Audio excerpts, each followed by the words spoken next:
2000 വർഷങ്ങൾക്ക് മുമ്പ് ജീവിച്ച് ജനിച്ച് മരിച്ച് അടക്കപ്പെട്ട് ഉയർത്തെഴുന്നേറ്റ ക്രിസ്തുവിന്റെ സന്ദേശം മാത്രം അസ്തമിക്കാതെ ഇന്നും നിലനിൽക്കുന്ന പരിവർത്തനപ്പെടുത്തുന്ന സന്ദേശമായി മാറുന്നതിന്റെ കാരണം അവൻ മരണത്തെ ജയിച്ച് ഉയർത്തെഴുന്നേറ്റ് ഇന്നും ജീവിക്കുന്നു എന്നുള്ളത് കൊണ്ടാണ്.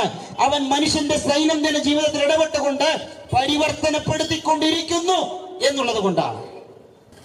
നിങ്ങൾക്കൊരു രക്ഷകനെ ആവശ്യമാണോ?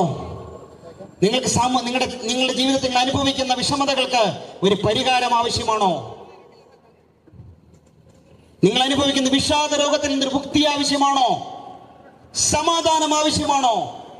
ക്രൂശിക്കപ്പെട്ട ക്രിസ്തുവിലേക്ക് നോക്കുക, ഉയർത്തെഴുന്നേറ്റ ക്രിസ്തുവിലേക്ക് നോക്കുക. ആ ക്രിസ്തു നിങ്ങൾക്ക് സമാധാനം നൽകും.